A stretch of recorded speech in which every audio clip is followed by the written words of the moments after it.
Today we will see the current limiting reactor. So we know that when the fault occurs in the system, there is a fault current which are in high in magnitude, due to which damage the system.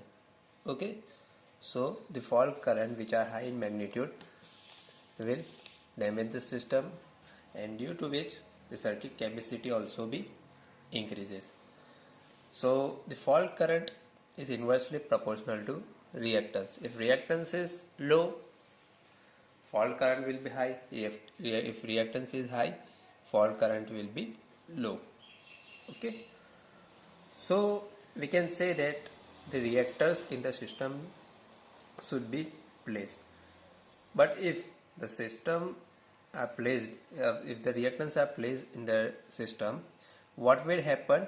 The voltage drop also increases and power loss also increases. Okay, means this reactor helps to save the limit current, to keep the fault current in same safe limit. Okay, but if we put reactance, this is reactance, if we put reactance in transmission line, what will happen?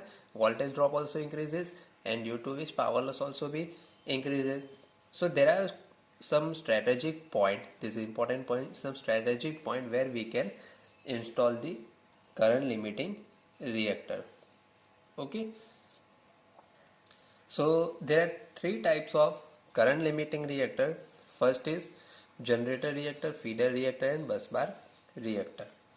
Okay, so in generator reactor, it is connected in series with generator.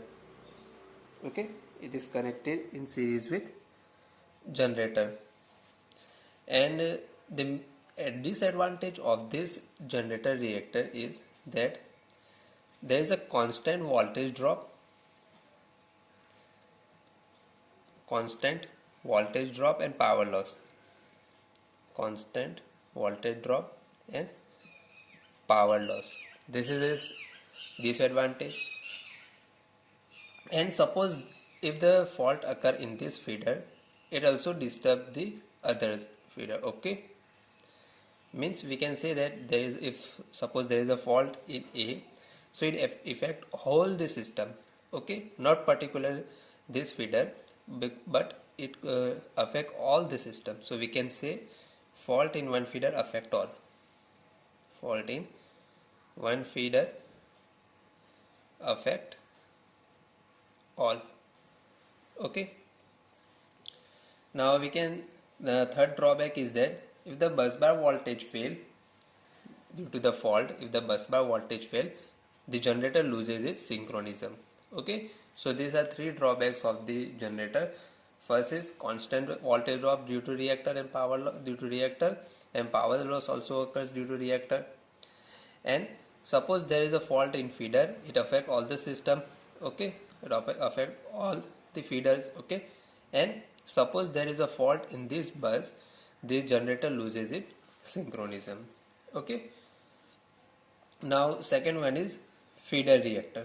Okay, so you can see in the generator, it is connected in series with generator. We have said generator reactor. In feeder reactor, it is connected with feeder in series. Okay, so advantage of this system is that if the fault occur in one feeder, it doesn't affect all these two feeders. Okay, only particular feeder will affected, and there is no drop in voltage bus. Okay, these are the advantage. And drawbacks are same as generator reactor, constant voltage drop and power loss. Okay, now we can see that if the fault take place in bus, means suppose there is a fault in the bus, so there is a no protection to the generator. You can see here there is a reactor in generator, so it can save the fault current. But if the fault occur in this bus, there is a no protection for the bus. So these are a main drawback of this system. Okay, now third one is bus bar reactor. Okay, so in bus bar reactor, you can see there is a two type of bus bar. First one is ring main, and second one is tie bar. Okay, so reactors in tie bar have only 1/3 of reactance of ring reactor. Okay, means we can say that this bus bar have only 1/3% of the reactance of reactor and carry approximately 2 times of more current. Okay, so these are the 3 types of current limiting reactor. First is generator reactor, feeder reactor and bus bar reactor. Okay.